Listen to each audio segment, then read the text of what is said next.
side of marketing. It's called account management. It's the unattractive side of marketing, which is regular communication. It's the unattractive side of marketing called a call cycle. It's the unattractive side of marketing called a CRM. Okay? Because fundamentally, if you've got a customer, before you find new ones, the question is, am I maximising the opportunity that I have with that existing customer?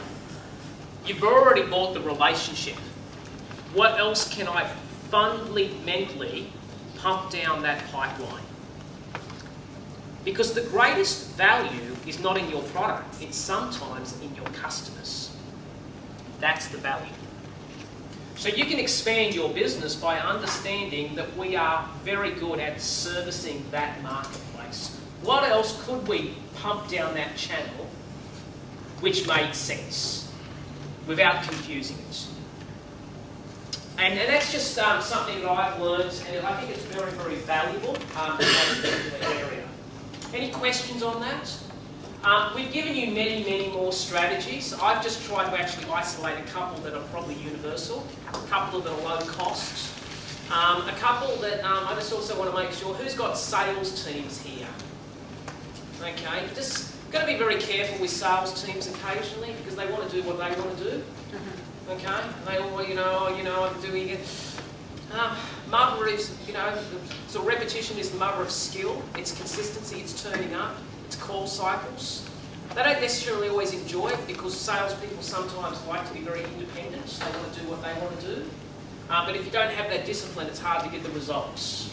It's also called hard yards. It's called the law of averages. Law of averages, the more people I phone up, the more people I see, the more sales I'll get. It's not rocket science stuff. It's just the basic stuff. But we sometimes forget about the basic stuff because we look at the attractive stuff.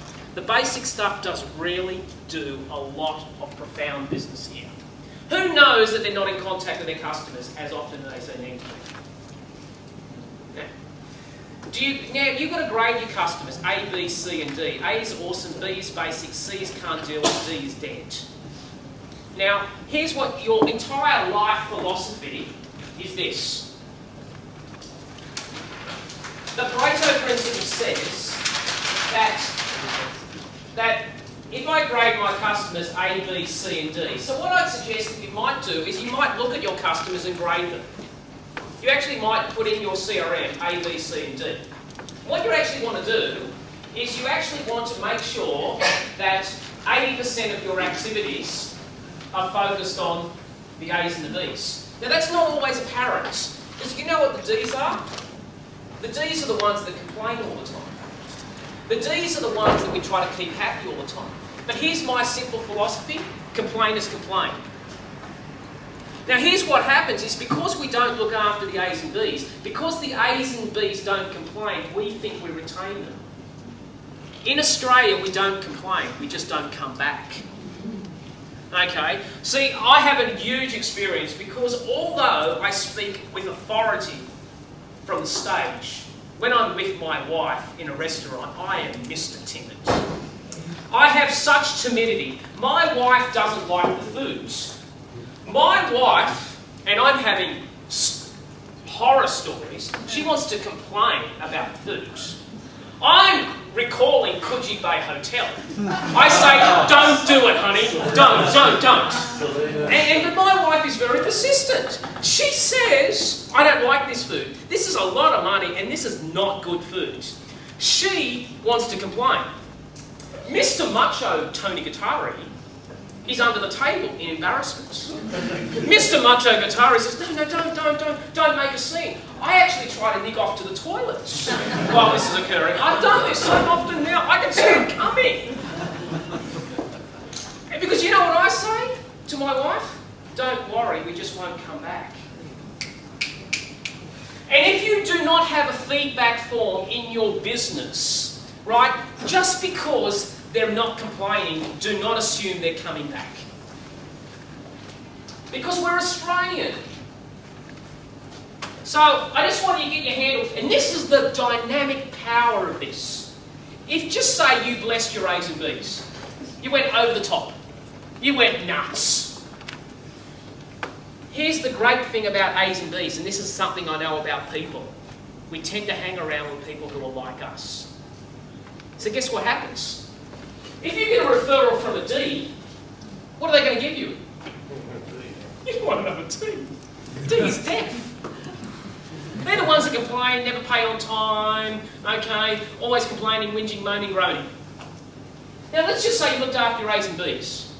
I mean, you really looked after. I don't just mean average, I mean remarkable, wow, wow, wow stuff. And you graded them. You had different levels of service. Just say you did that. Guess what happens? They don't just buy more from you. They actually become raving fans of your business. They start working for you. They go out and they actually get you people. Because there is a ladder of loyalty in a business. The first level is a prospect. Is a suspect. Just quickly on this, because I'm on a roll here, I just want to knock this over, because this is such an important topic. Down the bottom of a ladder of loyalty, you've got a suspect. You know what a suspect is? Anybody that's even a 20-kilometre radius who, you know, is like in my target markets. Then what happens is you do an ad, right? You do an ad, you do an ad, you do an ad, you do an ad. You generate a prospect. Then what happens is that after you generate a prospect, you turn that prospect into a customer. Now most businesses, they do this insane cycle over and over again. That's all they ever do. So they get a customer, they don't do anything with it. They get it once, it's mediocre, and they continue to do this suspect prospect. Now there's a lot of money being ploughed into that area. But what there are 3 more levels that you can take any customer to. You turn a customer into a member. Remember, they buy more than once. Then you turn a customer into an advocate. You know what an advocate is? An advocate is when recommended, they will talk about your company. So when asked. But here is the key. Then there's one more level. I can't even spell it. Evangelist. You know what an evangelist does? Man, they go out there all the time talking about it. They go, wow. Just imagine if you had an army of evangelists for your product or service. Just imagine the power that would create. Just imagine that you could probably not even rely on your salespeople, but rely on these people, because these people have something that no one else has got. Passion, heart, and conviction. I would love to build a business where I just got those people on fire. And I think your entire engagement with the customer is taking them up to that level. And I think that what we need to do is we need to build strategies to take customers from customers to members to advocates and evangelists. Because I reckon if we look after them, they will look after us. John Maxwell said it this way: he who serves best seldom loses.